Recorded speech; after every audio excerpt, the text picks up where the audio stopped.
नमस्कार, मैं दिव्यांका त्रिपाठी दहिया स्वागत करती हूँ आपका क्राइम पेट्रोल सतर्क विमेन अगेंस्ट क्राइम के इस एपिसोड में। औरतें आमतौर पे सहनशील होती हैं। कई बार अपने ऊपर हो रही ज्यादतियों को औरतें चुपचाप सह लेती हैं और अगर नहीं तो उन्हें चुप कर दिया जाता है। तो ये कविता की कहानी क्या थी? उसका ये हाल किसने किया? ये उसके चुप रहने का अंजाम था या कुछ बोलने की सजा मिली उसे? कविता बचपन से अपने अपनों के लिए संघर्ष कर रही थी, लेकिन उसके संघर्ष की वो एक रात इतनी काली थी जिसकी वहशत से अगला सवेरा भी कांप उठा।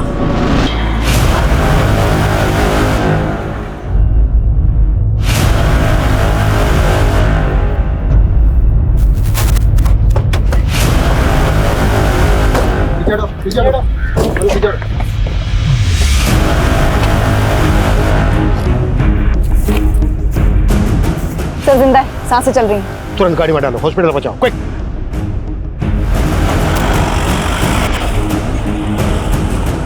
सर ये देखिए, ड्रैगिंग के मार्क्स सीधे जंगल से सड़क की तरफ आ रहे हैं। हो सकता है ये लड़की जंगल से रोड तक सरकते सरकते आई हो।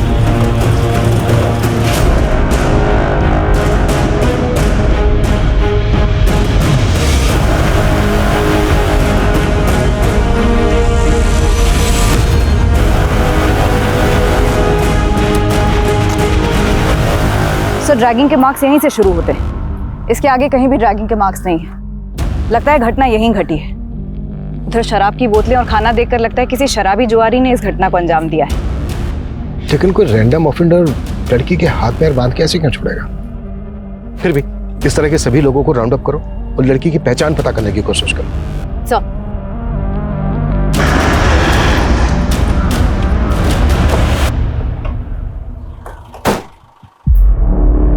सर लड़की की कंडीशन बहुत ही क्रिटिकल है।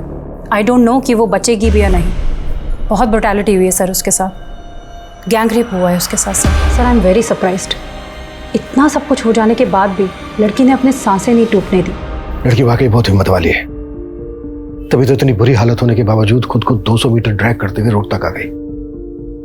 लेकिन एक बात समझ में नहीं आ रही है, क्रिमिनल्स ने उसको इतना टॉर्चर किया, फिर उसको जिंदा क्यों छोड़ दिया होगा?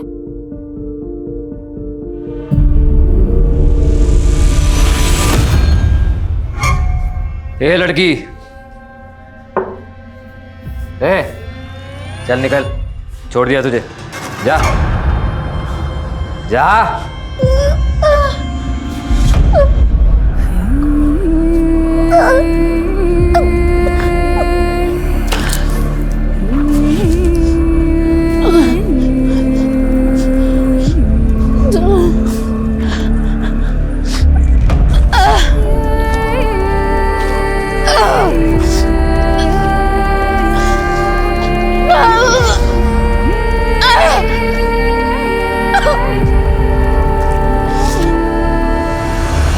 अपने 2 लोगों की 12-12 घंटे की ड्यूटी यहां पे लगाओ।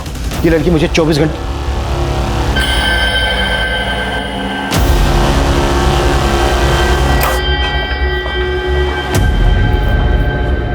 सिस्टर, इनका हाथ ऐसे ऐसे सीधा करना है। राकेश, फोटो लो।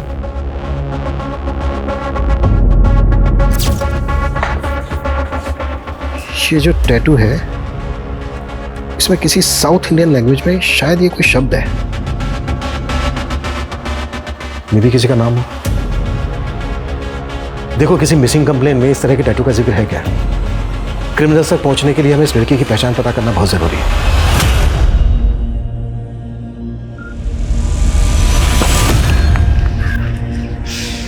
पापा का सपना था कि तो स्कूल की कबड्डी टीम में चुनी जाए, लेकिन अब हाल ये है कि स्कूल का फीस नहीं भरा तो स्कूल से नाम कट जाएगा। भैया क्यों ना हम पढ़ाई के साथ साथ कोई और काम ढूंढ ले? बाबा का सपना भी तो पूरा करना है। हम दोनों मिलकर माँ का हाथ बटाएंगे।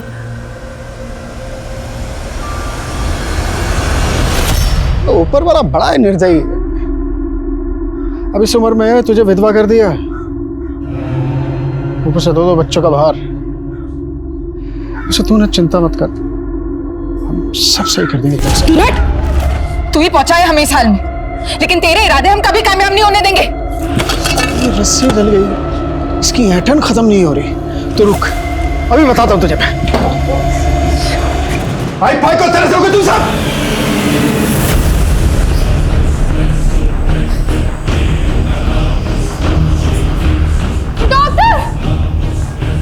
क्या हुआ? तुम इंजेक्शन रेडी करो फटाफट।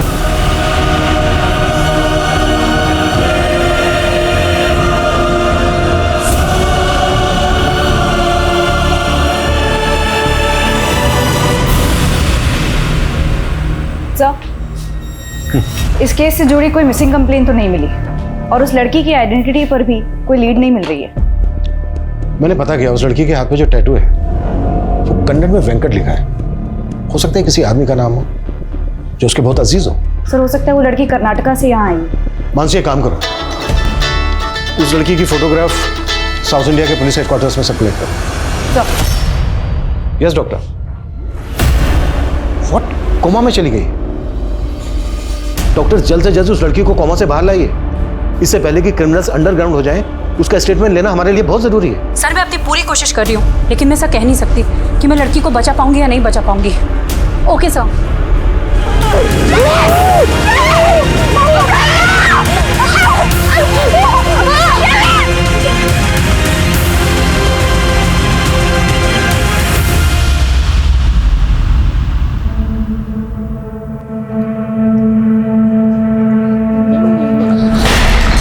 रिया, ये क्या किया तूने? कहा था ना तुझे अपनी बेटी को काम पर मत लेके आना। अब इस नुकसान की भरपाई कौन करेगा? हाँ बेटा तू थोड़ा ध्यान रखा कर, ऐसी गलती होगी तो कौन काम पे रखेगा बता। एक काम भी छूट गया ना तो घर चलाना मुश्किल हो जाएगा। समझ नहीं आ रहा कि तुझे घर पर कैसे अकेले छोड़ के जाऊं। मम्मी मैं अकेली रह लूंगी, अब मैं बड़ी हो गई हूँ। तुम नहीं जानती कि दुनिया कितनी खराब है। मुझे आज भी याद है कि मैंने कितना सहा जब मैं छोटी थी। कविता का एक संसार था, लेकिन मुश्किल के वक्त में वो अकेले लड़ रही थी अपनी मौत के साथ। पुलिस को लग रहा था कि वेंकट कविता का कोई अजीज होगा, लेकिन अब तक पुलिस ऐसे किसी वेंकट को नहीं ढूंढ पाई थी जो कविता को जानता हो। कविता के गुनहगार उसके अपने थे या कोई गैर? दूर हो मुझसे, दूर हो।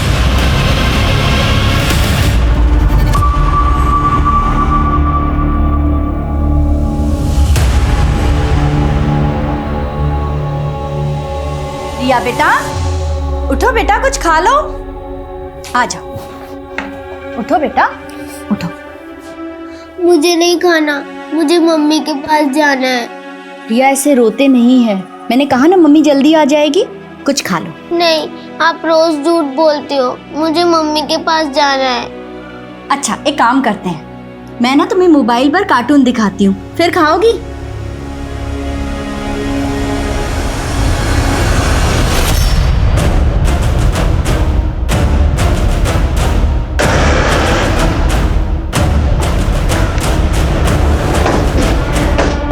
सर मैं नंदा, मैंने ही आपको फ़ोन किया था।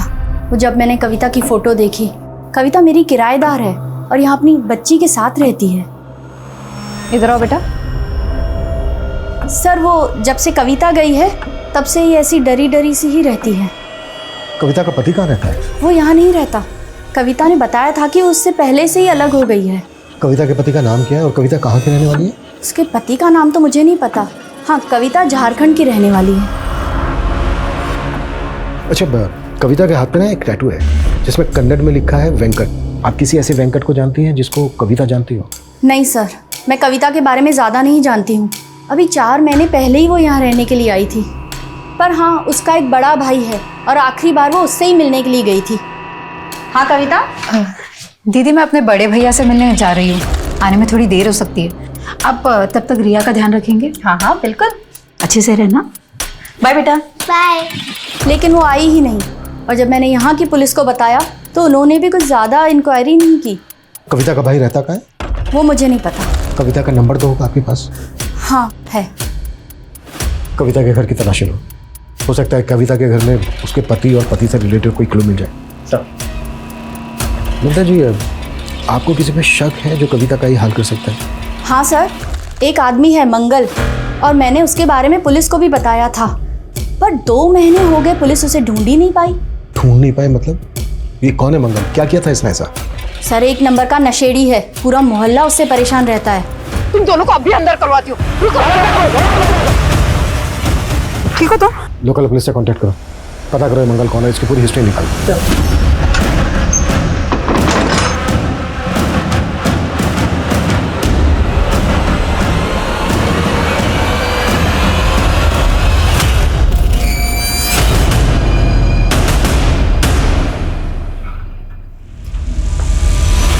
मम्मा मम्मा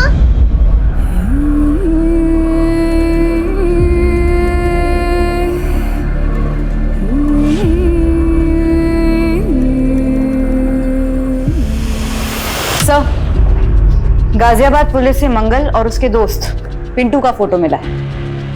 कविता के गायब होने पर नंदा ने इन्हीं दोनों पर आरोप लगाया था। मंगल,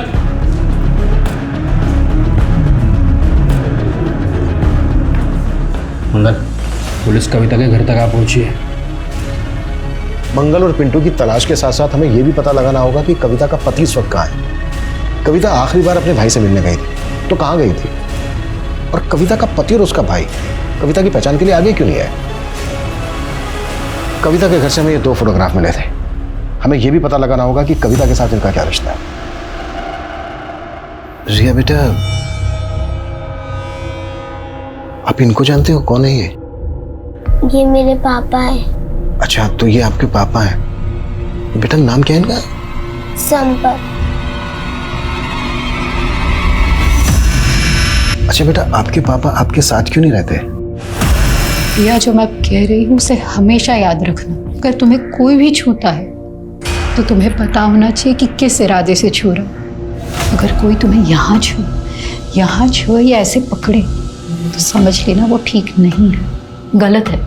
वहां से भाग जाना या मदद के लिए जोर से चिल्लाना ठीक है। ये क्या ज्ञान दे रही है तू इसको? रिया तुम अंदर जाओ। मैं तो रिया को अच्छा ही ज्ञान दे रही हूँ, लेकिन आप क्या सिखा रहे हो रिया को?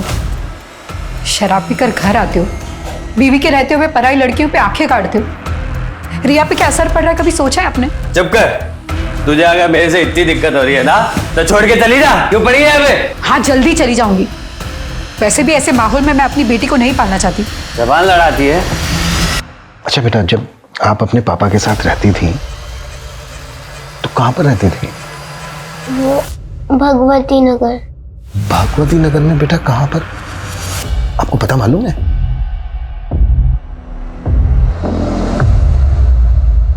अच्छा बेटा, ये कौन है, इनको जानते हो? ये मेरे प्रवीण मामा है। तो बेटा ये जो साथ में है ये आपकी मामी होंगी, है ना? हाँ, सुजाता मामी। बेटा आपकी नंदा आंटी ने बताया था कि आपकी मम्मी आपके प्रवीण मामा से मिलने गई थी। आपको पता है वो क्यों गई थी, और आपके प्रवीण मामा और मामी कहाँ पर रहते हैं? पता नहीं। आपके प्रवीण मामा और मामी का कभी कोई झगड़ा हुआ था?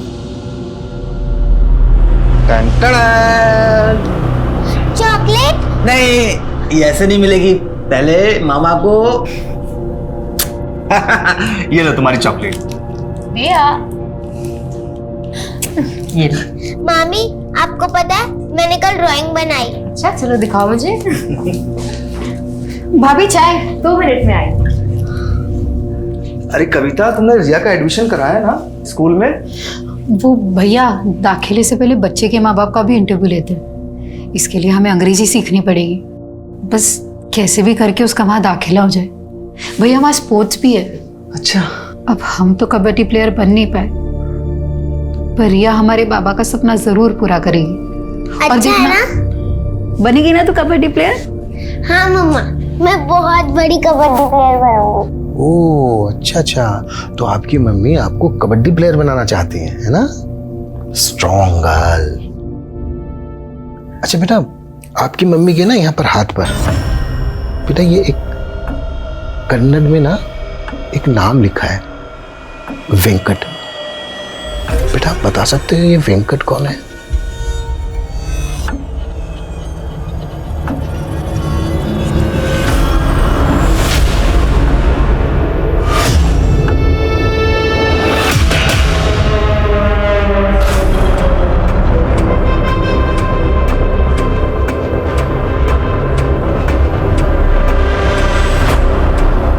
जी नमस्ते साहब, हम आपका जुगाड़ सेट कर दिए साहब, रात को पहुंच जाएगा आपके पास।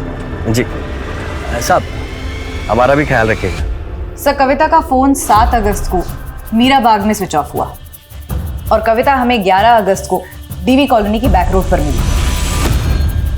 पॉसिबल है 7 अगस्त से लेकर 11 अगस्त तक लगातार कविता को टॉर्चर किया जा रहा हो।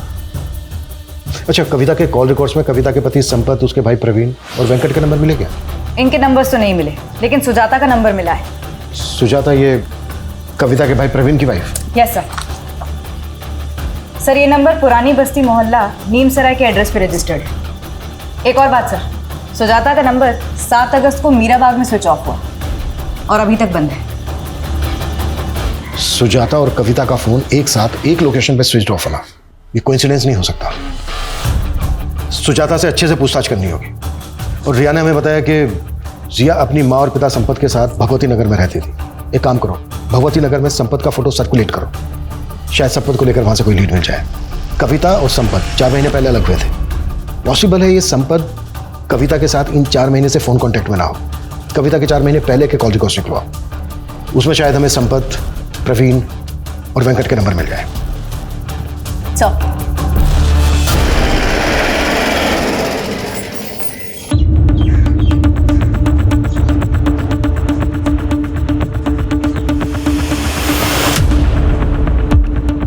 यहाँ तो अक्सर ताला ही लगा रहता है।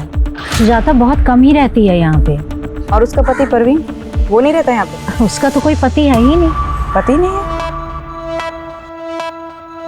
हमें तो पता चला कि ये उसका पति है। इसे तो कभी नहीं देखा यहाँ पे। और ये कविता नाम है इसका? इसे भी नहीं देखा। सुजाता की फैमिली में और कौन कौन है? उसकी कोई फैमिली नहीं है, वो अकेले ही रहती है। और जब भी आती है तो नए नए आदमी आते जाते रहते हैं। हमने तो सुना है वो धंधा करती है। What? सुजाता एक प्रोस्टिट्यूट है? कविता और सुजाता का फोन एक साथ 7 अगस्त को मीरा बाग में स्विच ऑफ हुआ था। मैंने कहा था ना, ये कोइंसिडेंस नहीं हो सकता। सुजाता इस वक्त हमारी प्राइम सस्पेक्ट है। हमें सुजाता और प्रवीण दोनों को ढूंढना होगा। और थोड़ा देना, बाद में दूंगा भाई। अरे मंगल मांग रहा है। समझा दे। एक पुलिस, अबे भाग!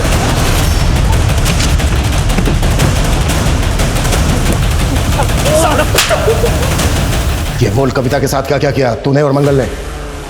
अब मैंने कुछ नहीं किया कविता के साथ। वो मंगल ने कुछ किया होगा तो मुझे नहीं पता साहब। मंगल का है? मैं नहीं जानता साहब मंगल का है। जब तक ये मंगल का पता ना बता दे ना, कुटफ साले को। साहब मैं नहीं पता साहब। सर स्कॉच सर्विसेज के एक वेब पोर्टल पर सुजाता का फोटो मिला, ये देखिए। बुक करो इसे और ट्रैप करो। संपत के बारे में कुछ पता चला?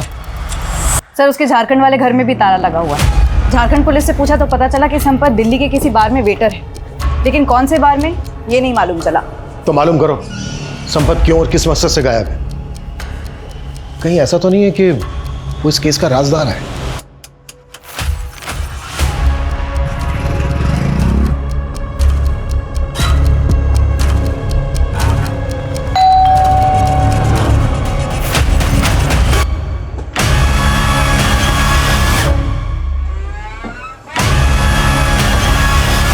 चलें।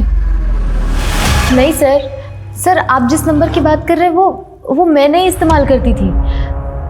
वो तो कविता का भाई प्रवीण इस्तेमाल करता था सर। तो प्रवीण का है? सर मुझे नहीं पता कहाँ है वो।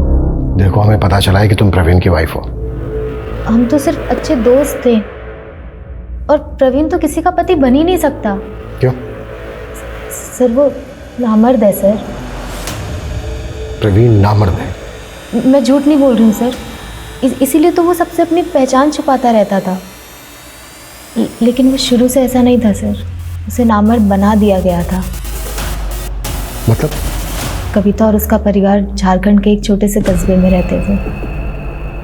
वहाँ पे ज़मीन के विवाद में कोई नारायण नाम का आदमी, उसने उसके बाप को मरवा दिया और उसी आदमी ने उसकी माँ का रेप करने की भी कोशिश की। सर उन दोनों के साथ कभी कुछ सही नहीं हुआ। वो बेचारे अपनी माँ को लेकर शहर आ गए। हमारे पड़ोस में ही रहते थे। उसकी माँ और उसकी बहन घर घर जाकर काम करके अपना गुजारा कर रहे थे वो लोग। और इस हादसे के बाद तो प्रवीण जैसे डिप्रेशन में चला गया था। कई सालों तक तो हमें लगता था कि प्रवीण को कोई दिमागी बीमारी है। वो इतना चुप चुप रहता था। सर कविता ने मुझे कभी नहीं बताया कि प्रवीण के साथ क्या हुआ है, लेकिन मैं मन ही मन प्रवीण को पसंद करती थी। और फिर एक दिन मैंने उसे बाजार में इसे देखा। जब उसकी माँ गुजर गई और कविता की भी शादी हो गई, उसके बाद तो प्रवीण और भी अकेला हो गया था। लेकिन मैंने एक सच्चे दोस्त के नाते उससे मिलना बंद नहीं किया। वो तो कविता के बेटी और उसके पति को भी अपनी सच्चाई नहीं बताया। उन्हें यही लगता है कि मैं उसकी बीवी हूँ। लेकिन तुमने अभी तक ये नहीं बताया कि प्रवीण कहाँ है। सर कई महीनों से मैं प्रवीण से नहीं मिली हूँ। कविता का पति कहाँ है अब? इस बारे में मुझे नहीं पता सर। कविता कौन से गांव की रहने वाली है? गोदा गांव के रहने वाले हैं वो लोग। कविता के हाथ में यहाँ टैटू है एक, जिसमें कन्नड़ में लिखा है वेंकट। ये वेंकट कौन है? मुझे नहीं पता सर।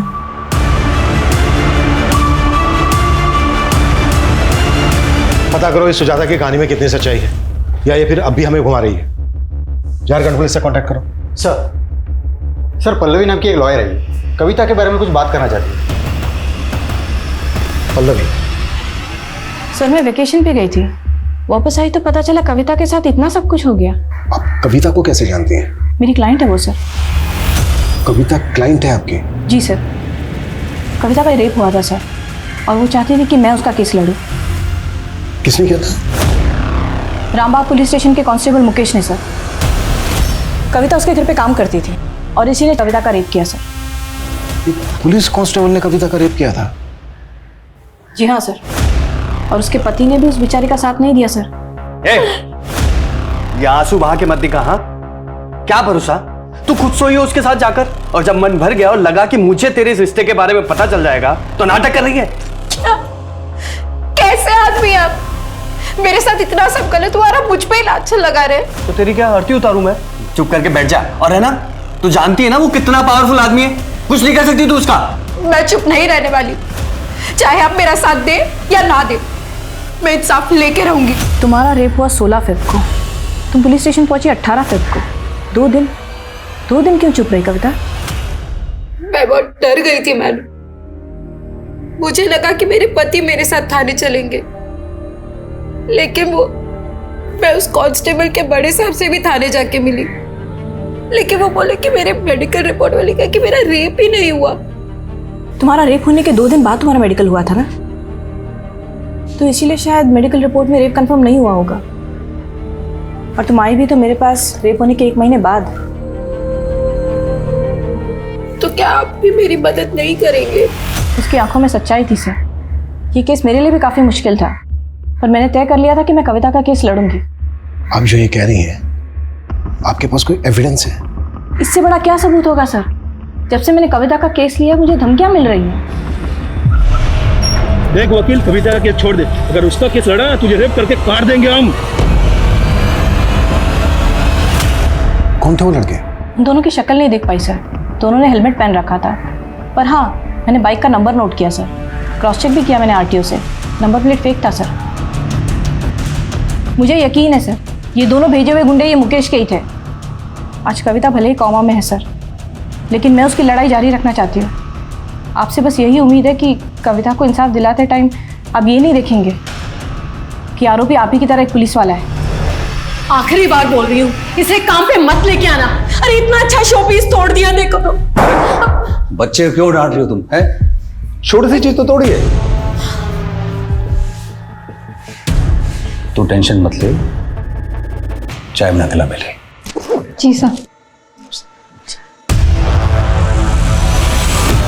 सर हमने इस केस को बहुत अच्छे से इन्वेस्टिगेट किया था। कविता के आरोपों में कोई सच्चाई नहीं थी, सरासर झूठ बोल रही थी वो। कहीं ऐसा तो नहीं है कि तुम कांस्टेबल मुकेश को बचा रहे हो? सर मैं किसी को नहीं बचा रहा हूँ। हाँ मुझे अभी पता चला है कि कविता के साथ गैंग रेप हुआ है, I am sorry for that. लेकिन ये साबित नहीं हुआ था कि मुकेश ने कविता का रेप किया था, बल्कि उसके पति ने भी उसके खिलाफ गवाही दी थी। क्या है ना साहब, मेरी बीवी हमारी बेटी को अंग्रेजी मीडियम में भेजना चाहती, तो इसलिए ज़्यादा से ज़्यादा पैसा जुटाने में लगी रहती है साहब। मतलब असल में कोई रेप नहीं हुआ उसके साथ? वो बोल तो रही है उसका रेप हुआ है, पर मुझे नहीं लगता। सर, जब कविता का हस्बैंड ही उस पर डाउट कर रहा था, हम भरोसा कैसे करते? और सर, उसके मेडिकल रिपोर्ट से भी यह स्पष्ट नहीं होता है कि उसके साथ रेप हुआ था।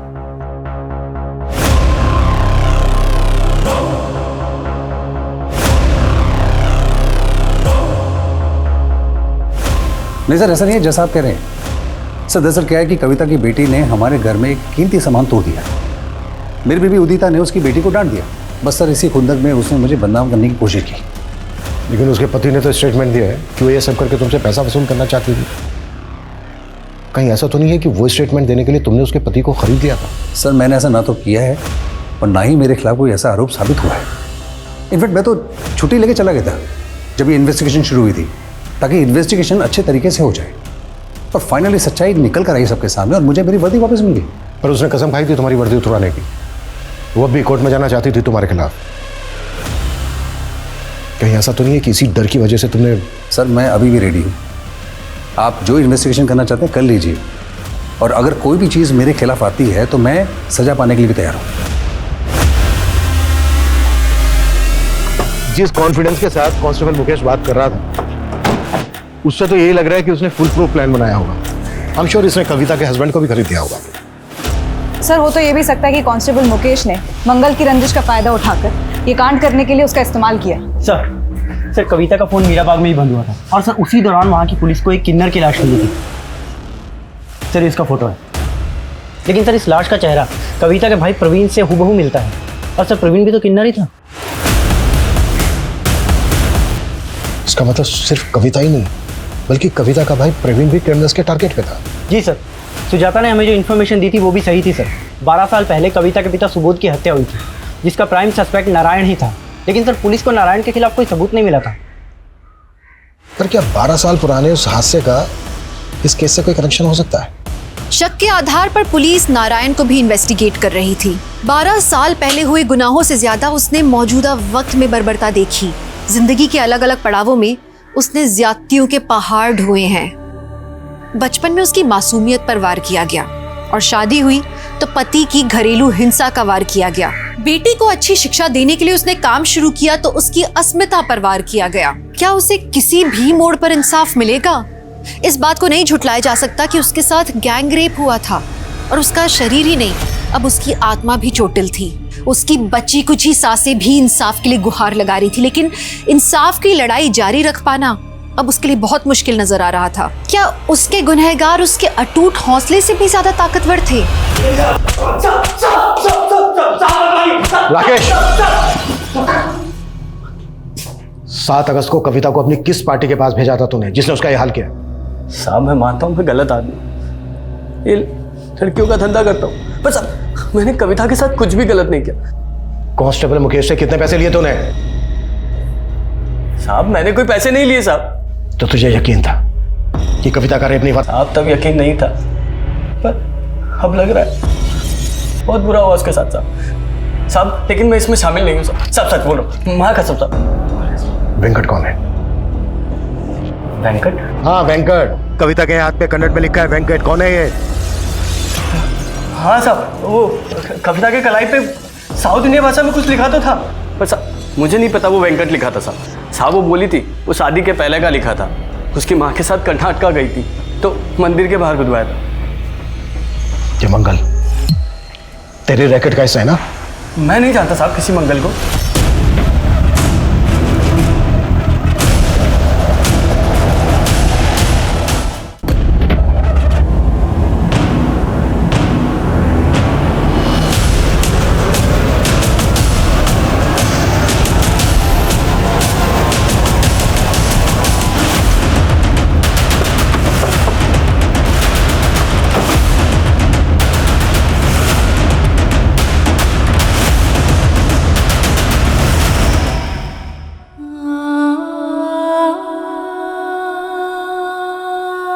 सर मेरा फ़ोन आया था सर, मैं बस 2 मिनट के लिए बाहर गया था। इतने में समझ नहीं आ रहा कौन अंदर गया। तुम्हारे इस फोन और 2 मिनट के चक्कर में एक इंसान की जान चली गई। सीसीटीवी फुटेज निकलो। सर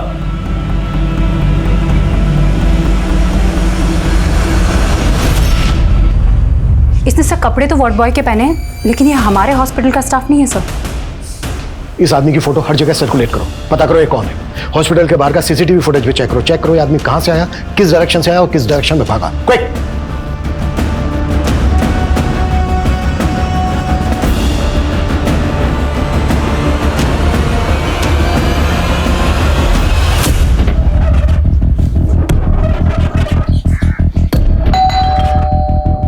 सर, फोन ट्रेस हो गया है, इसकी लोकेशन।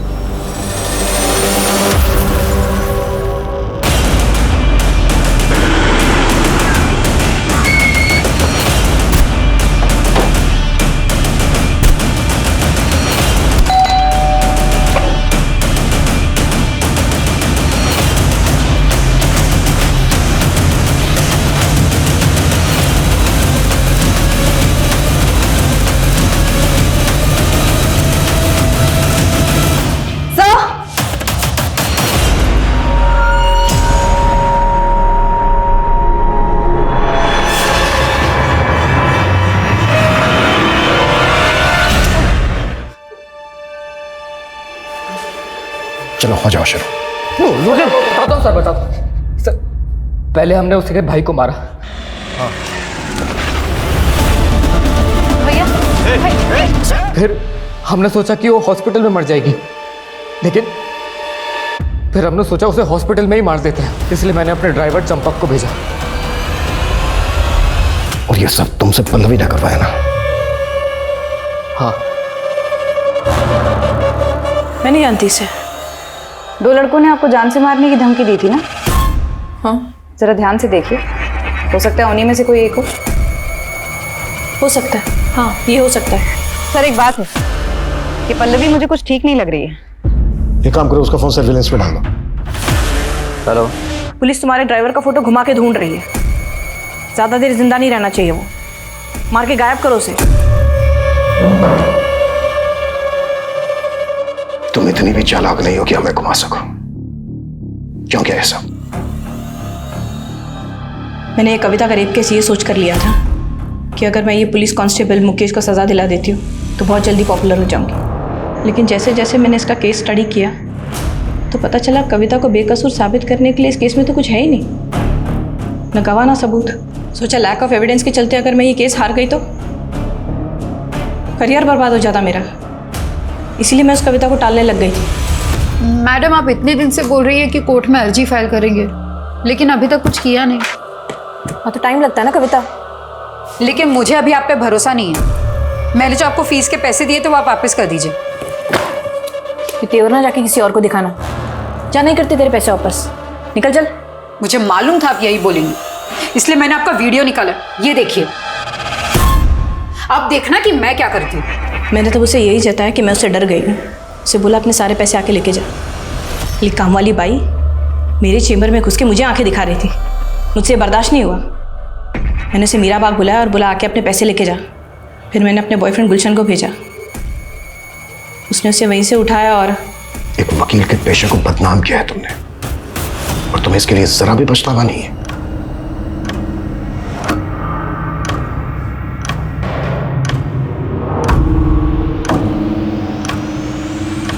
हम अक्सर देखते हैं कि इंसाफ की लड़ाई सौदेबाजी का व्यापार बन जाती है।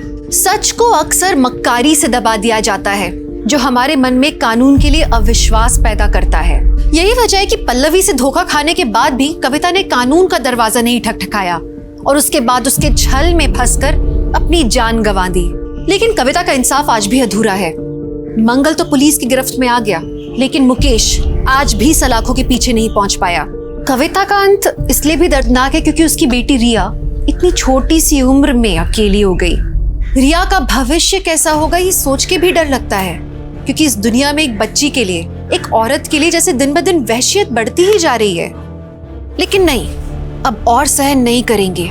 देखते हैं हमारे आज के एपिसोड की दूसरी कहानी। किसकी थी वो लाश जिसे दर्द के सन्नाटे में जला दिया गया? कौन थी वो लड़की जिसे दिन दहाड़े कुचल कर मार दिया गया। ऐसे कई उलझे हुए सवालों और रोंगटे खड़े करने वाले जवाबों से भरा हुआ है ये एपिसोड। नमस्कार, मैं दिव्यांका त्रिपाठी दहिया स्वागत करती हूँ आपका क्राइम पेट्रोल सतर्क विमेन अगेंस्ट क्राइम के आज के एपिसोड में।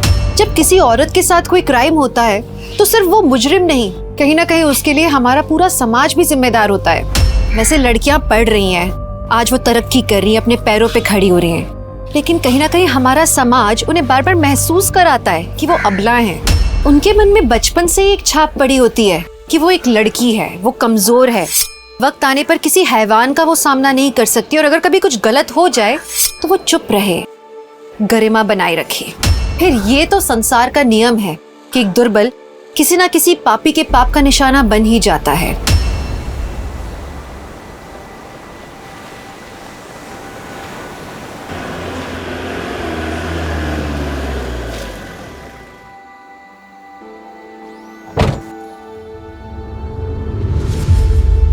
नमस्कार।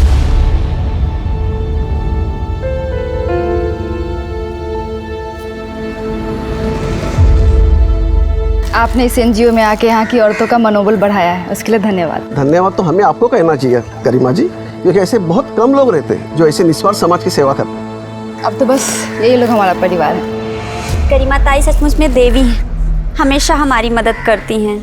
अगर गरिमा ताई नहीं होती ना तो मेरा बेवड़ा पति मुझे और मेरे बच्चे को जान से मार डालता।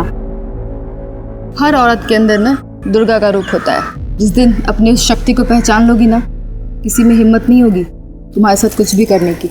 अब यहीं पे खड़े रह के बातें करेंगे, आइए नेता जी।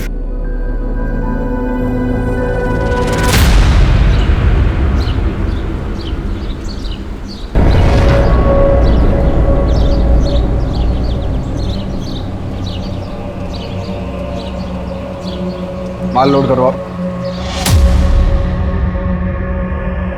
क्या करती है? ऐसे नहीं,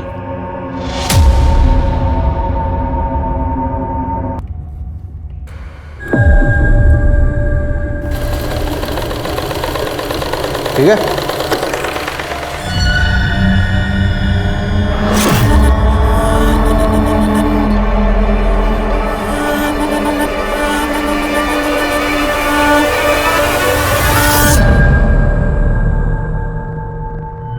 और प्रताप, उस गारमेंट फैक्ट्री के बारे में कोई अपडेट? सर काफ़ी टाइम से नज़र बना के रखा हूँ उस गारमेंट फैक्ट्री पर, लेकिन वहाँ कुछ टेढ़ा काम होता हुआ नज़र नहीं आ रहा सर। और काम इतना सीधा होता तो तुम्हारी ज़रूरत ही नहीं पड़ती। नज़र बनाए रखो और खबर देते रहो। ठीक है सर।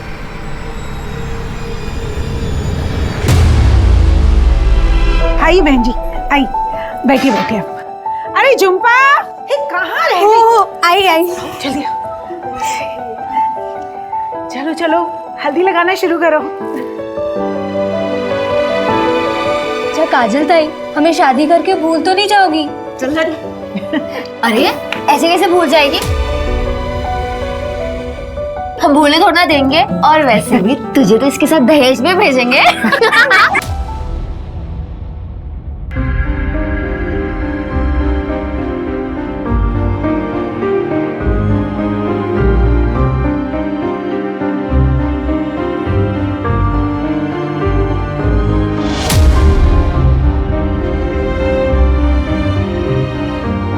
कम से कम 10,000 रुपए। इतना ज्यादा? हमारी दोस्त को हमसे छीन रहे हो, ये तो बहुत सस्ता हुआ। अरे ठीक है, अच्छा ठीक।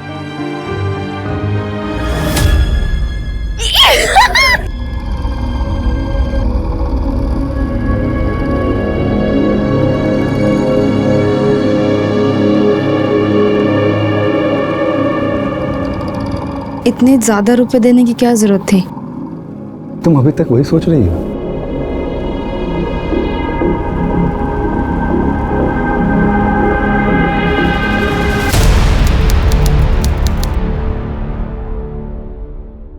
तो तुम ही बताओ ना, कैसे करूं मैं ये सब मैनेज? अरे यार, तुम्हारा ये क्या रोज का नाटक है?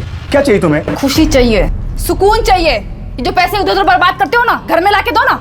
मेरी भी जरूरत है, मुझे भी घर चलाना होता है, मेरे अपने भी शौक है। अरे तो वही तो पूछ रहा हूँ, क्या चाहिए तुझे? गर्मी में ना जान जलती है मेरी। एसी चाहिए घर में, साफ पानी पी सकूं उसके लिए फिल्टर चाहिए। कुछ ज्यादा तो नहीं मांग रही हूँ ना मैं तुमसे। देख, मैं जितना कर सकता उतना कर रहा हूँ तेरे लिए। तुझे बहुत दिक्कत है ना, जा अपने आई के घर।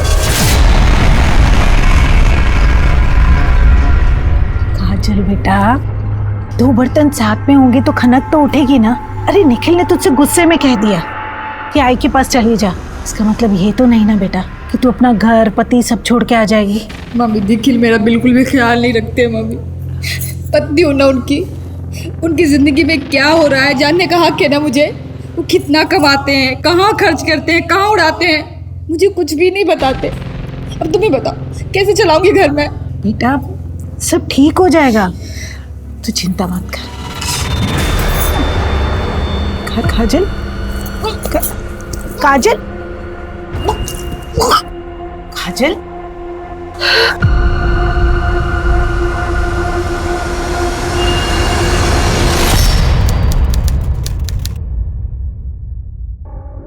देखो जो भी हुआ है सब भूल जाओ। मैं वादा करता हूं कि अब से पैसा कहीं नहीं बर्बाद करूंगा। अब जो भी कमाऊंगा तुम्हारे हाथ में लाकर रखूंगा। अब तो हमारी गुड़िया भी आ गई तो प्लीज इसके लिए मान जाओ।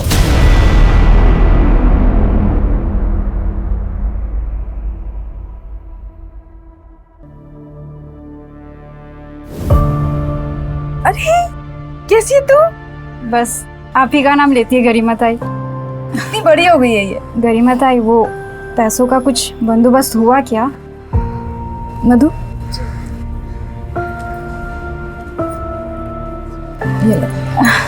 धन्यवाद ताई। खूब पढ़ाओ इसे। जब एक आदमी पढ़ता है ना तो सिर्फ अपनी जिंदगी सुधारता है, लेकिन जब एक औरत पढ़ती है तो पूरे समाज को सुधारती है। किसी भी बात की टेंशन मत लेना तुम। चलो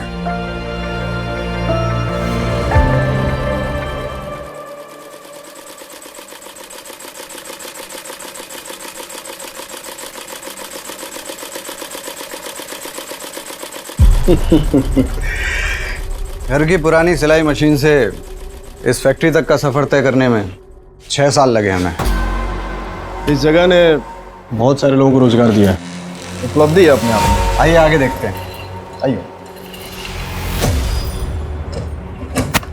डैमेज फैब्रिक की जो कलरिंग होती है उसका काम हम यहाँ करते हैं। काफी बड़ा एरिया है। आइए आपको आगे दिखाते हैं। और ये हमारा गोडाउन।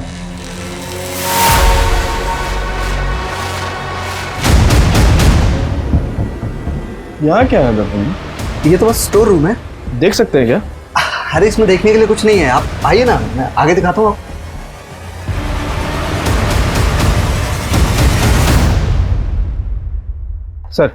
सर उस गारमेंट की फैक्ट्री से मीरा रोड के एक नंबर पर अक्सर बात होती थी। किसी टूर एंड ट्रेवल्स के ऑफिस का नंबर है सर। मीरा रोड जाके पता कर, अगर एक भी क्लू मिल गया ना तो इस गारमेंट फैक्ट्री के खैर नहीं। जी सर।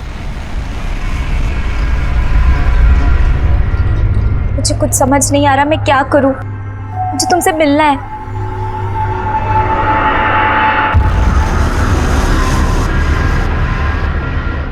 बाबा को तुम्हारे बारे में पता चल गया इकबाल, वो हमें कभी एक नहीं होने देंगे। तुम परेशान मत हो, मैं तुम्हारे बाबा से बात करूंगा। क्या बात कर कहा? क्या बात करेगा? मेरी बात तो सुनिए अंकल, एक मिनट सुनिए तो आप। तेरे को शर्म नहीं आती? हाँ? अपने लोगों में जाकर के लड़कियां क्यों नहीं फंसाता? हमारी बहू बेटी पर नजर डालता है। पापा प्लीज इकबाल को जाने दीजिए बाबा, प्लीज। तो कान खोल करके सुन ले अंजलि, जो तू चाहती है ना वो तो मैं कभी नहीं होने दूंगा। बाबा मैं इकबाल से बहुत प्यार करती हूँ, मैं उसके बिना नहीं रह पाऊंगी। अच्छा तो फिर ना तो अपने बाबा के बिना रहना सीख ले। छोड़ अंजू, छोड़िए, रुक जाइए। बोल रहा हूँ छोड़। आज मैं सारा किस्सा ही खत्म कर देता हूँ। जब मैं नहीं रहूंगा ना उसके बाद इसका जो मन चाहे वो करे। नहीं बाबा मत कीजिए, वो मत कीजिए, आप जो कहेंगे मैं वही करूंगी। रुक जाइए, आप जो कहोगे मैं वही करूंगी। दर्पण भाई, मेरे तो कुछ भी समझ में नहीं आ रहा है कि मैं क्या करूं। आप ही कुछ कीजिए, अब हमारी इज्जत आप ही के हाथ में है। फिक्र मत कीजिए नंदन भाव, आपकी इज्जत हमारी इज्जत, काम हो जाएगा।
आखिर वो कौन सा नाग था जिसने अंजलि की दुनिया को डस लिया था? अंजलि को इकबाल से प्यार था और उसका ये प्यार का रिश्ता उसके माता पिता को मंजूर नहीं था। उन्होंने पूरी कोशिश की हुई थी अंजलि को इकबाल से दूर रखने की। अंजलि की मौत के पीछे उसके ही किसी अपने का हाथ था या वो किसी के खूनी खेल का निशाना बन गई थी?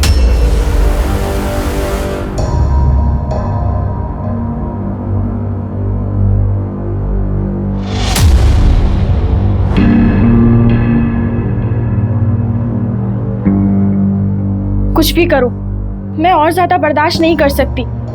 मैं तुमसे और ज्यादा अब दूर नहीं रह सकती।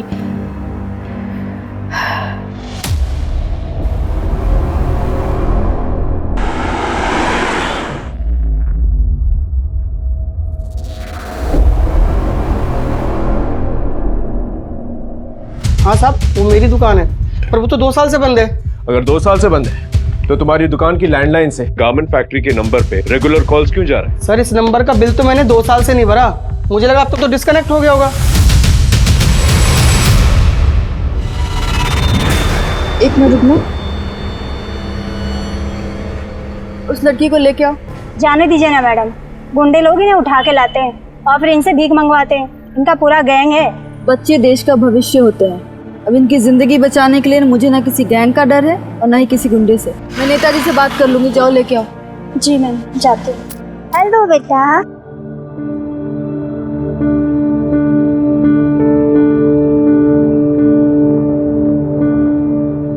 क्या नाम है तुम्हारा? श्वेता।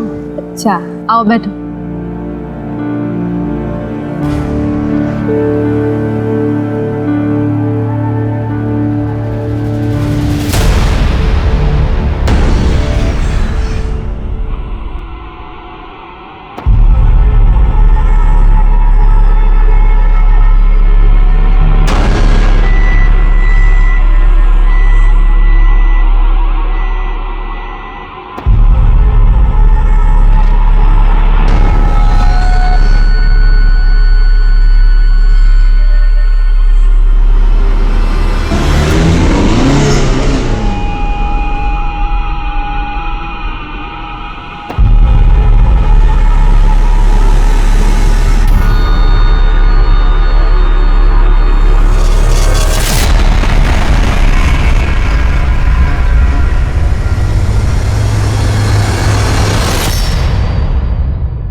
क्या बनाया? क्या बनाया?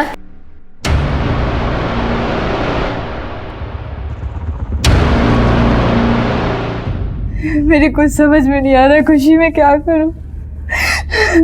मैंने कभी नहीं सोचा था कि निखिल ऐसा कुछ करेगा। तू परेशान क्यों होती है? सब ठीक हो जाएगा और तू जब तक चाहती है यहाँ रह सकती है। कब तक मैं तेरे ऊपर बोझ बनी रहूंगी? मुझे अपना भी तो कुछ करना होगा ना खुशी। देख, तू जाना चाहती है तो जा, मैं तुझे रोकूंगी नहीं, पर कम से कम हीना को तो मेरे पास छोड़ दे। मेरी भी तो बेटी है ना।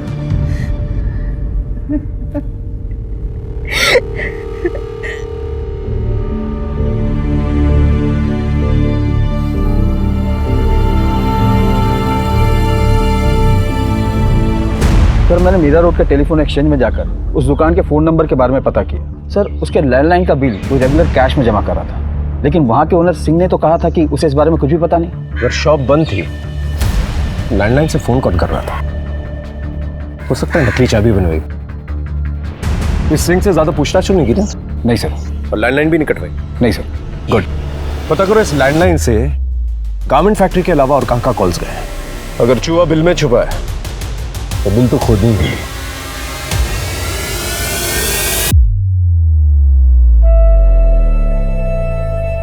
अरे किधर गई?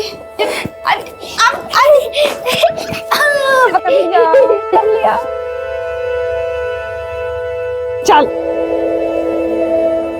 अच्छा, तुम्हारे आ जाने के बाद ना इस शैतान की शैतानियां और बढ़ जाती है।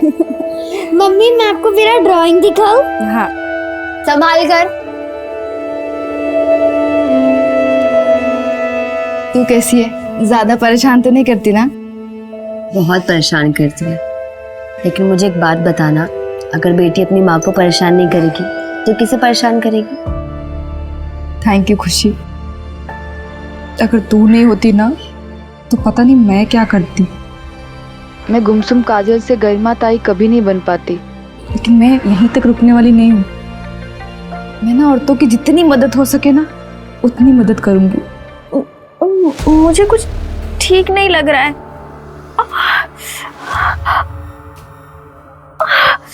Sir Singh tour and travel की लैंडलाइन से इन कुछ नंबरों पर बहुत बार कॉल आते थे और सर पिछले हफ्ते में इस नंबर से बहुत बार बातें हुई थी। किसका नंबर है? सर कोई कौशल किशोर है, छोटी मोटी ट्रांसपोर्ट कंपनी चलाता है। इस कौशल किशोर के बारे में पता करो? जी सर। नानी मैं पास हो गई। पास नहीं हुई है, पूरी क्लास में टॉप किया है हमारी हिना ने। अरे वाह, अपनी माँ पर गई है। इसकी माँ भी पढ़ाई में बहुत अच्छी थी। अच्छा फोन रखती हूँ।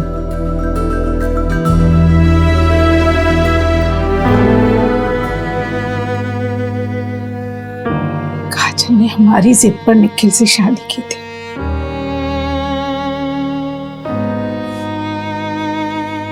लेकिन वो निखिल तो राक्षस निकला। उसने तो झुम्पा के साथ ही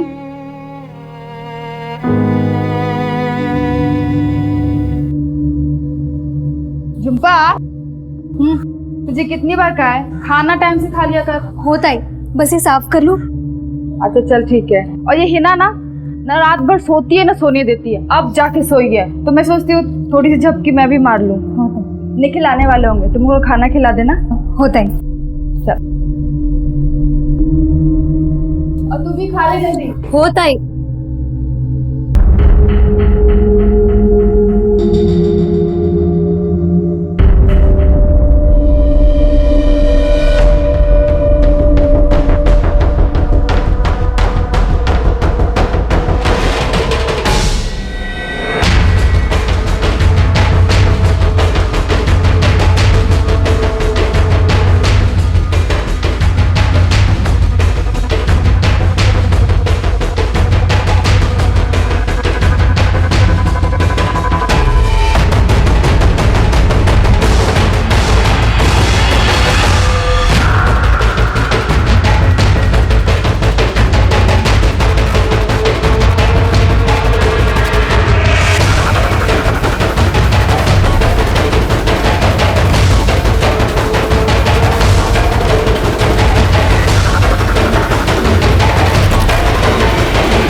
लेकिन तुम्हें जरा सी भी शर्म नहीं आई ना? अरे बच्ची है ये, तुमने इसके साथ। अरे झूठ बोल रही है, मैंने इसको छुआ तक भी नहीं है। जितना मैं तुमको जानती हूँ ना उससे कहीं ज्यादा इसको जानती हूँ। ये मुझसे झूठ नहीं बोल सकते। निखिल तुम उसको जानो, लेकिन मैं इस चक्कर में नहीं पड़ सकता। मैंने इसके साथ कुछ नहीं किया है बस।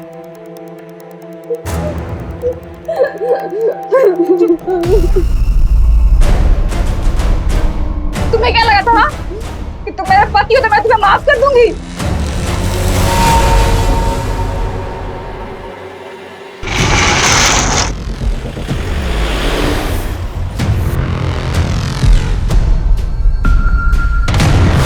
सर ये वो यही ट्रक है। गाड़ी चेक करो। ये सर। क्या है गाड़ी में?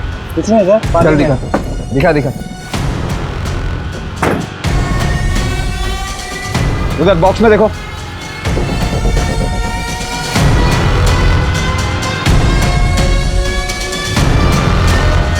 सर ये तो ड्रग्स है।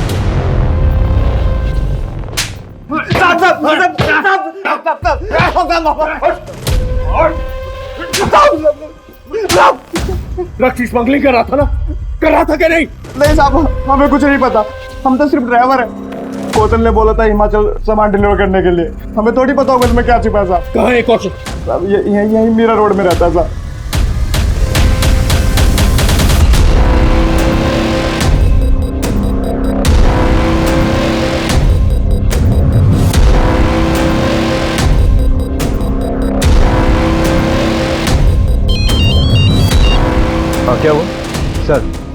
वो निकल गया। पुलिस के लिए उस गारमेंट फैक्ट्री से जुड़ा कोई भी राज ढूंढ पाना अब नामुमकिन सा हो गया था। लेकिन कहते हैं ना कि पाप का घड़ा कभी ना कभी भर ही जाता है। उस गारमेंट फैक्ट्री का सच पुलिस के सामने शायद आने ही वाला था अब।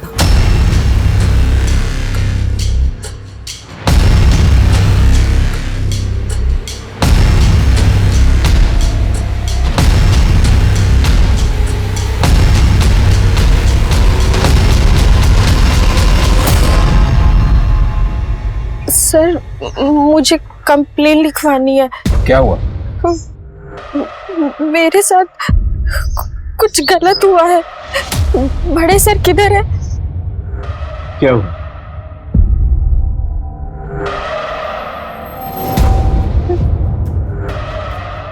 मैं प्रेग्नेंट थी, मेरा मिसकैरेज हो गया। लॉज ने आपके साथ कुछ किया? नहीं सर, मैं उस दिन उषा नगर वाले गारमेंट फैक्ट्री में गई थी।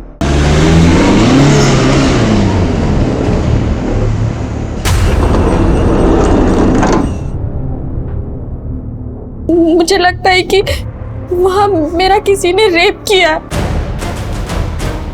लगता है मतलब?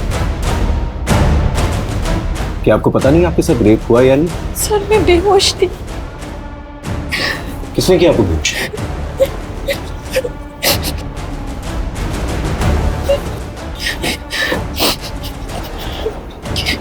देखिए डरिए मत, जब तक आप हमें खुल के नहीं बताएंगे हम आपकी मदद नहीं कर पाएंगे। सर मेरे पति यूएस रहते हैं, अभी 5 महीने पहले ही गए।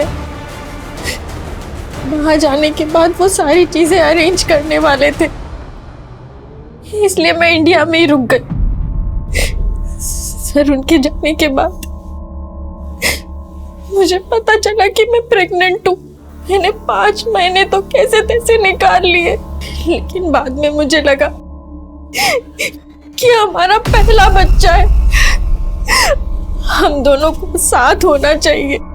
मीनल छुट्टी बिल्कुल भी नहीं है, और अगर मैं इंडिया आया तो नौकरी चली जाएगी। सर मैं अपने पति के पास जाना चाहती थी, मैं बहुत परेशान हो गई थी, बहुत परेशान हो गई थी। तुम यहाँ नहीं आ सकते, लेकिन मैं तो वहाँ आ सकती हूँ ना। अरे अभी अभी तो तुम्हारा यूएस का वीजा रिजेक्ट हुआ है। तुम प्लीज बात तो करो उससे। ठीक। क्या हुआ? किससे बात करने के लिए कहा था आपके पति? गारमेंट फैक्ट्री वाले दर्पण से।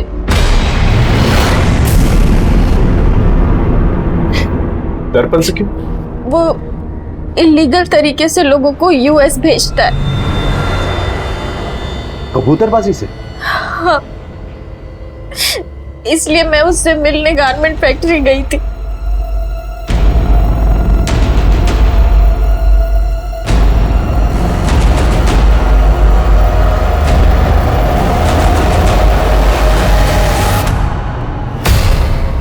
आप पक्का इस हालत में वहां जाना चाहती हैं? हाँ, मेरा जाना बहुत ज़रूरी है। मैं चाहती हूँ कि जब मेरा बच्चा इस दुनिया में आए तो मेरा पति मेरे पास हो। ठीक है फिर, ये देखिए, हम आपको पनामा के जंगल क्रॉस करवाएंगे, उसके बाद मेक्सिको पहुंचाएंगे, मेक्सिको से फिर यूएस बॉर्डर। लेकिन बॉर्डर क्रॉस करने में अच्छा खासा रिस्क होता है। हाँ मैं समझती हूँ। देखिए सफ़र काफ़ी मुश्किल हो रहा होता है, कई बार ट्रक्स के अंदर, ऑयल टैंकर्स के अंदर छुप छुपा के जाना होता है। तो हम अक्सर ऐसा करते हैं कि नींद का इंजेक्शन दे देते हैं ताकि तकलीफ बहुत कम हो। और आपकी हालत देखकर ऐसा लगता नहीं कि हमें वहाँ जाके रिस्क लेनी चाहिए, तो मैं तो कहता हूँ एक बार यहीं पैच टेस्ट कर लेते हैं ताकि पता चल जाए कि कोई साइड इफेक्ट तो नहीं है। ठीक है। ओके, तो ये आपको इंजेक्शन लगा देंगी, मुझे थोड़ा ज़रूरी काम है, मैं चलता हूँ।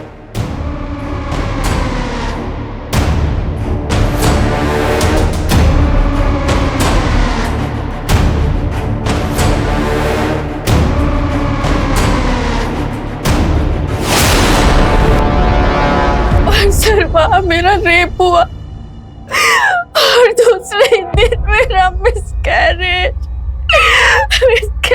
हो गया। मुझे कुछ ठीक नहीं लग रहा है। मृणाल, क्या क्या हुआ?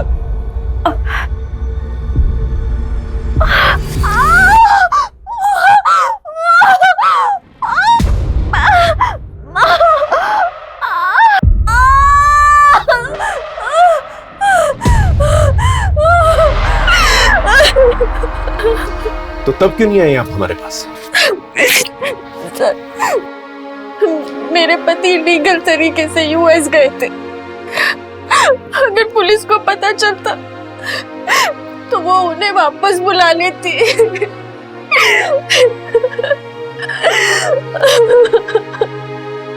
कहते हैं गलत काम का गलत नतीजा होता है, लेकिन मृणाल के पति की गलती की सजा इतनी बड़ी होगी उसने सोचा नहीं था। मृणाल की शिकायत के बाद पुलिस ने उस गारमेंट फैक्ट्री का पूरा सच जानने की कोशिश की, लेकिन उनके हाथ कुछ भी नहीं लगा। सर उस गारमेंट फैक्ट्री के खिलाफ तो कुछ नहीं मिला, लेकिन मृणाल के बयान से तो ये साफ है कि उस फैक्ट्री में उसके साथ रेप हुआ था। सर चलकर दर्पण को उठा लेते ना।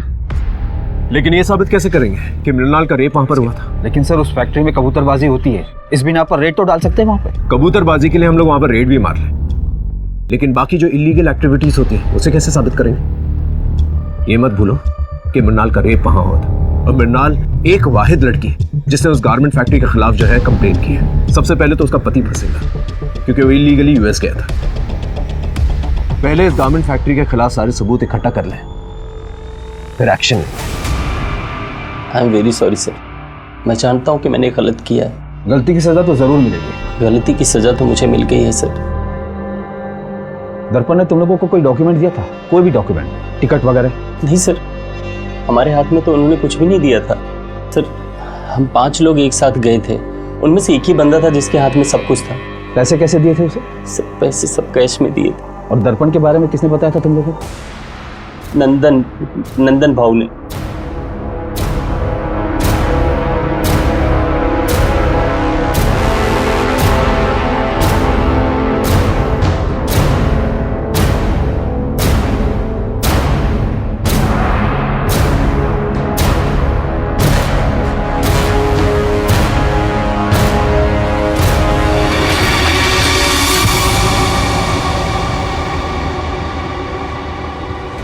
सर, अंजलि को इकबाल से प्यार हो गया था और इसीलिए हम लोग उसको उसके भाई के पास यूएस भेजना चाहते थे, पर अंजलि का वीजा नहीं हो पा रहा था, और जिसके लिए मैंने दर्पण भाई से मदद भी ली थी।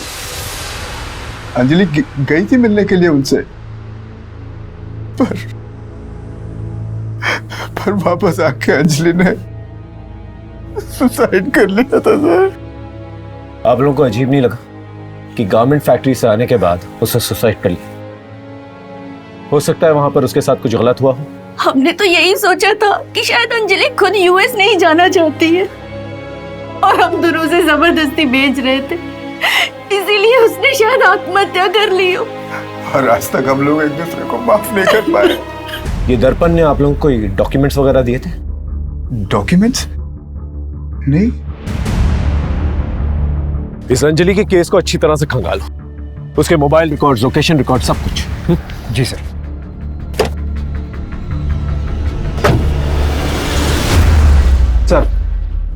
सर, अंजलि ने गारमेंट फैक्ट्री जाने से पहले इकबाल को 4 बार कॉल किया था, और रात को तकरीबन 10 बजे इकबाल ने अंजलि को 12 कॉल किए थे, जिसमें से एक ही रिसीव हुआ था। और कुछ?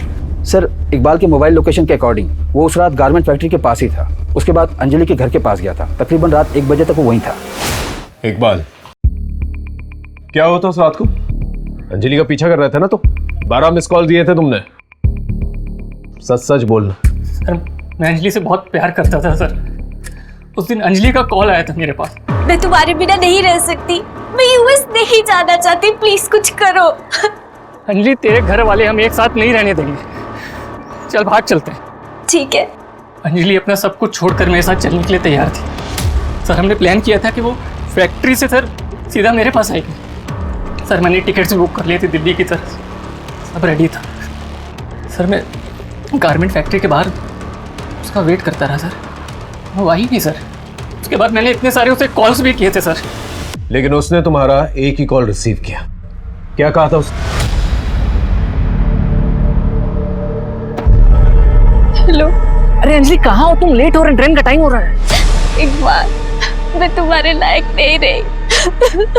मैं तुम्हारे लायक नहीं रही। अंजलि हुआ क्या? अंजलि ने इकबाल से कहा था कि अब वो उसके लायक नहीं। इसका मतलब गारमेंट फैक्ट्री में उसके साथ कुछ ना कुछ गलत जरूर हुआ था। नहीं, दर्पण भाई ऐसा कुछ गलत कैसे कर सकते हैं? कर भी सकते हैं। इनफैक्ट एक लड़की आई है हमारे पास रेप कंप्लेंट लेके, और 5 केसेस हैं हमारे पास जिनका लिंक कहीं ना कहीं उस गारमेंट फैक्ट्री से है। आप लोग सिर्फ कंप्लेन कीजिए, अगर उसने किया है नहीं किया है हम उससे उगलवा लेंगे।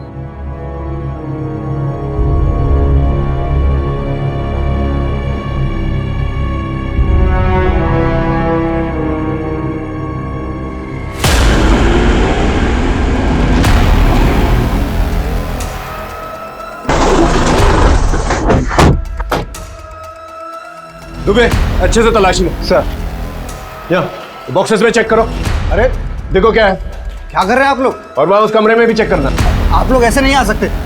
ये रहा सर्च वारंट। देखो क्या मिलता है।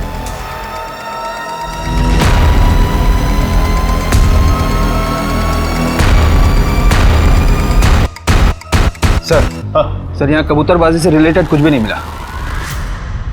सर हाँ ये मिला।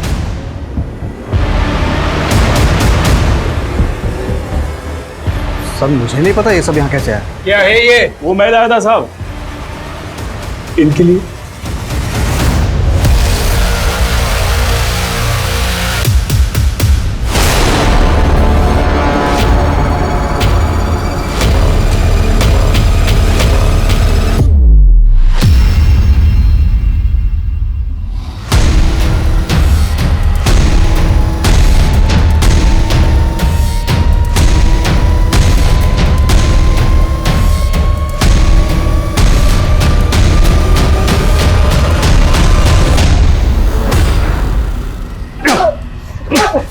ड्रग्स की स्मगलिंग करता है? हाँ क्या मैं तो बस ट्रक भाड़े पर देता था, कौन उसमें क्या ले जाता मुझे नहीं पता।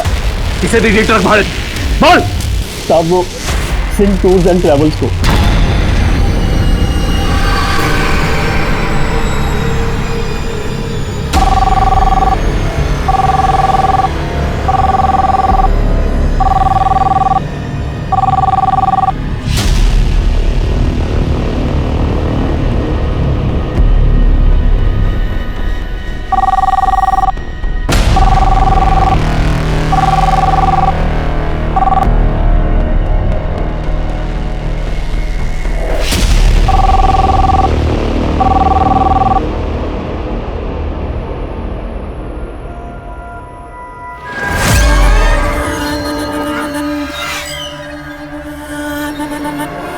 हेलो हेलो, मुझे यूएस जाना है।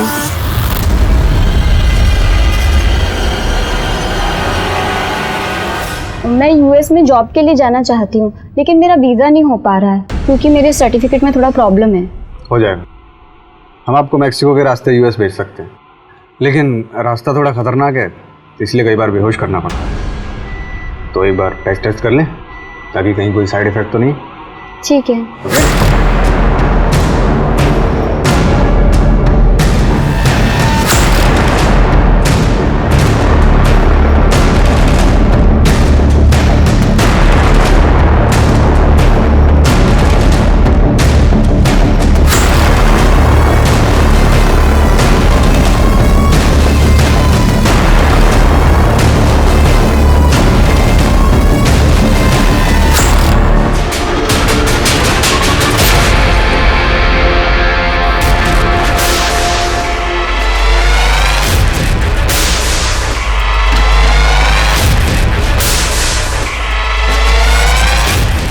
तो तुम हो जो लड़का बन के लड़कियों का रेप करती है और तुम्हारा पति दर्पण तुम्हारा साथ देता है।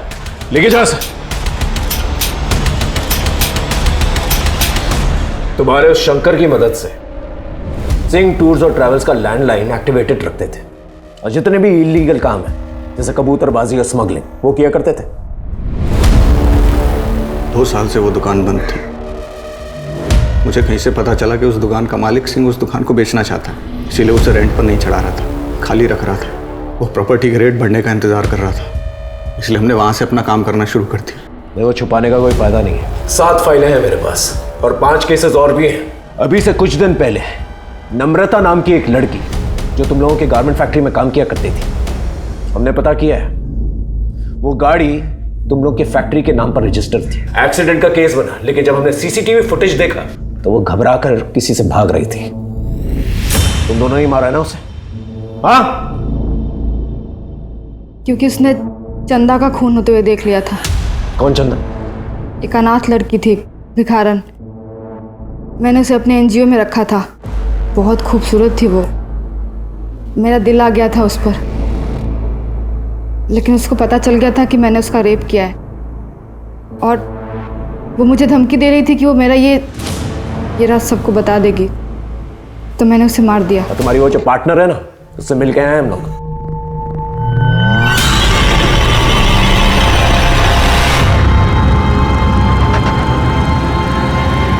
हाँ, मुझे लड़कियां पसंद है।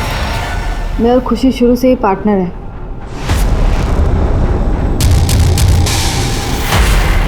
समाज को दिखाने के लिए तुम दोनों ने शादी की? हाँ, मेरे और खुशी के बीच में डील हुई थी कि शादी के बाद हम दोनों अपने अपने पति के साथ रहेंगे, लेकिन हमारा रिश्ता कायम रखेंगे। और तुम्हारा पहला पति निखिल? मैं उससे खुश नहीं थी। उसके बूढ़े माँ बाप गाँव में रहते थे। अपनी कमाई का आधा हिस्सा वो उनको भेजता था। और वैसे भी शुरू से मुझे झुम्पा पसंद थी।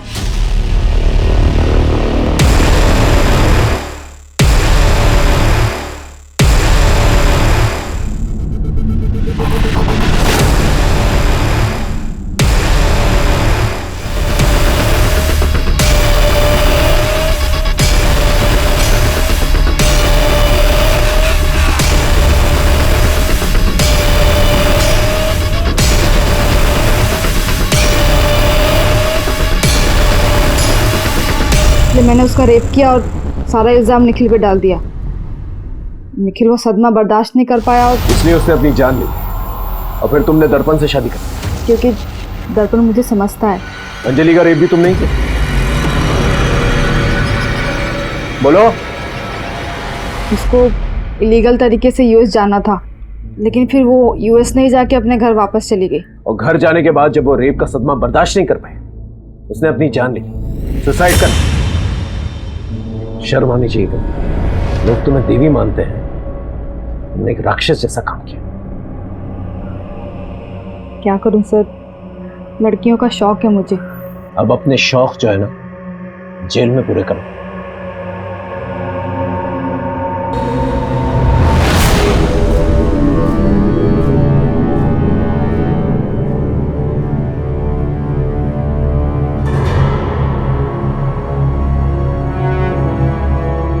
गरिमा का पर्दाफाश होते ही और भी लड़कियां सामने आईं।